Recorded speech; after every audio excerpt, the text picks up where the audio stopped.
Do you remember how it began? The world felt different then. Sharper. Brighter. Every color seemed to exist just for the two of you. Remember the laughter? That easy, unforced sound that filled the kitchen as you cooked together. It wasn't about the meal, it was about the shared dance around the stove, the accidental brush of hands, the flour on your nose. Those small rituals were the foundation. Waking up and seeing their face first, the quiet comfort of their breathing next to you in the dark, a hand on your back as you passed in the hallway, a text message just to say thinking of you. These weren't grand gestures. They were the tiny, invisible threads weaving your lives together, creating a tapestry of shared existence. It felt permanent. It felt like home. You couldn't pinpoint the exact moment it started to change.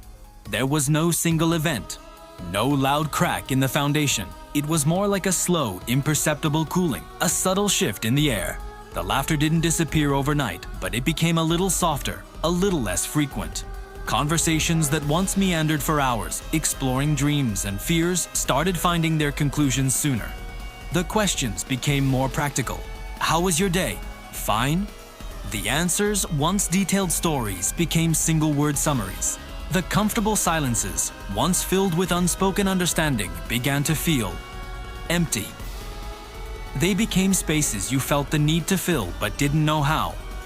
It was a quiet fraying at the edges, so gradual you almost convinced yourself it wasn't happening.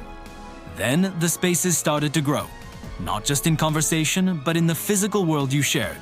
The couch, which once felt small and cozy, now seemed to have an invisible line down the middle. You'd sit together, scrolling on your phones, the blue light of the screens illuminating two separate worlds. The distance wasn't measured in inches, but in the lack of shared glances. At the dinner table, the silence grew longer. The clinking of forks against plates became the dominant sound, a metronome counting the seconds of disconnection. You would look up, hoping to meet their eyes, but they would be focused on their food or staring at a point somewhere over your shoulder. That shared world, once so vibrant, was slowly being replaced by two parallel universes, running alongside each other but never truly touching.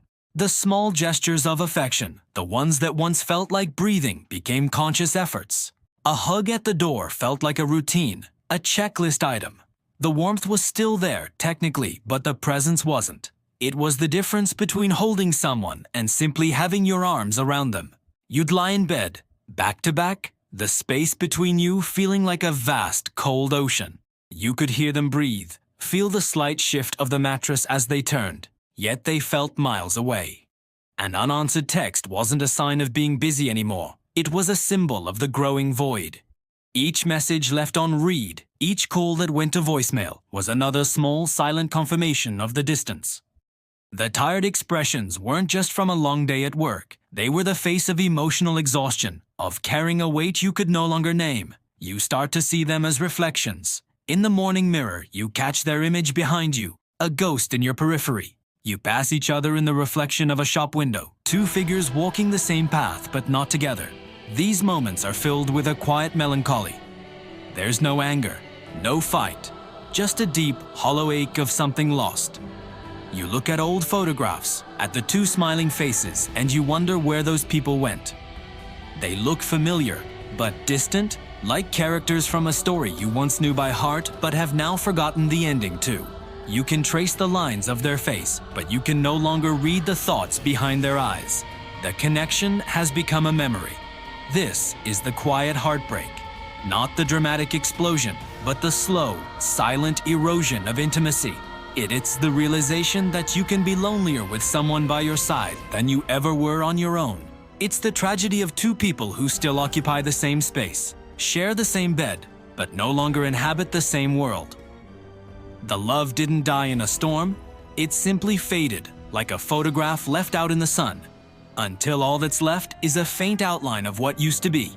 You learn to live with the ghost of that connection, the quiet hum of what's missing, and you wonder if they feel it too, this vast silent space that has grown between you, a testament to a love that didn't end, but simply dissolved.